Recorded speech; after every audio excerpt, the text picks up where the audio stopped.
Wasn't a lot of drama on signing day in terms of quarterbacks. They all come in early now. We don't have to sweat them out to the end. But guess what? We're still having arguments about who the top guy is. We right now have Spencer Rattler, who's going to Oklahoma, 5-star, #1 dual-threat quarterback in the country. And then we have Bo Nix, #1 pro style, who's committed to Auburn. My guy who won me the 5-star challenge 7-on-7 tournament, if I remember. Goodness.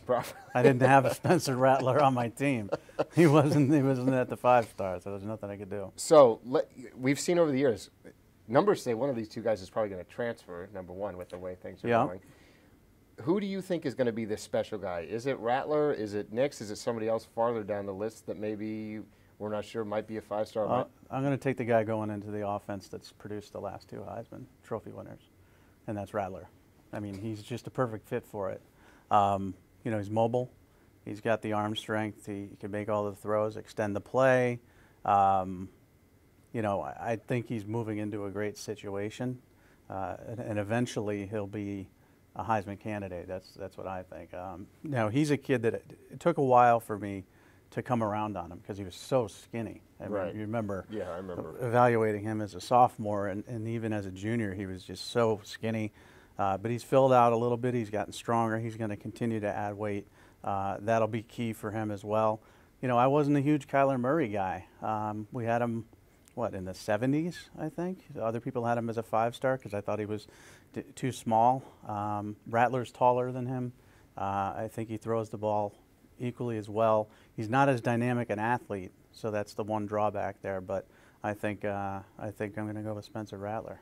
Well, I think the game, even from the time we evaluated Kyler Murray, I mean, go look at how he played at Texas A&M. The game has changed to where, you know, when we were worried, he's 5'8", 5'7", 5'9". I don't know what he's listed at.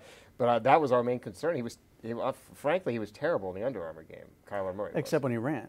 Right, but I mean, he looked lost. He was fast as heck when he ran, but he couldn't throw the ball. Right. So, Bo Nix I'm sticking with Bo as my guy, and I'll tell you why. I saw him at the IMG 7-on-7 playing for Cam Newton, and he just had a command. Him and Sam Howell were both on that team. I mean, it wasn't even a discussion if Howell was going to play. Nix was the dude, and he just had a command. And then we got to the 5-star challenge, and he told Priest Holmes, who was the coach of the team, step aside, NFL MVP, potential Hall of Famer. I'll call the plays for my team. Yeah.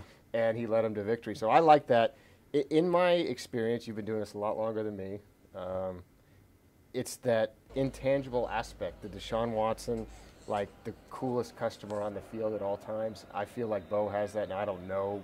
I haven't seen Spencer play live as much as I have Bo, but I like that, and that gives me the confidence in Bo. Anyone else down the list maybe that you think can jump up and make us look bad? I think, well, not bad. I mean, we got him ranked pretty good. Right. You know, you think about a kid like Graham Mertz who's going to Wisconsin. He's going to be a game manager, even though I think he's a very good quarterback.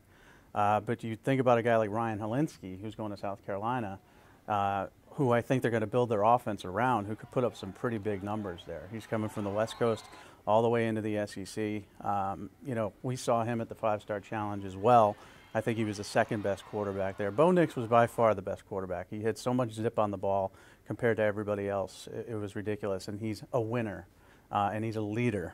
But I think Hilinski has some of those traits as well. So I think he's going to be very good at South Carolina. Now, South Carolina is not an offense you think of, oh, my God, this kid's going to put up 1 billion yards. Right. You know? They're balanced. So I don't think he's going to set records or you know, win a Heisman or anything like that. But I like him a lot. And, you know, Dylan Morris, I think, is going into a good situation at Washington. I think Coach Peterson there is one of the best coaches in the country. I like their system. They put their quarterbacks in good situations. They run the ball as well. So those guys sort of stand out to me. And then I'll give you one more, Taquan Roberson, who's also a good fit for what Penn State likes to do. Could be Trace McSorley, who was a mid-3-star. Yes, if they use him the same way. He's not very big, but that's kind of what I'm thinking, is that he's a really good fit for that offense. We're going to be debating this for years to come on Rivals.com. One thing I want to see, though, which one of these guys blocks me first, because 2 of the 3 Heisman candidates blocked me on Twitter. Okay, so, hey, you want to win a Heisman, go block Mike on Twitter. Kyler Murray blocked me. Dwayne Haskins blocked me. Neither of them liked their ranking at all. Dwayne has since unblocked me. Kyler Murray has still blocked me. I've apologized. He doesn't care. So one of these kids will block me and go to the Heisman. So which one's it going to be? All right, block Mike on Twitter and keep following us here at Rivals.com.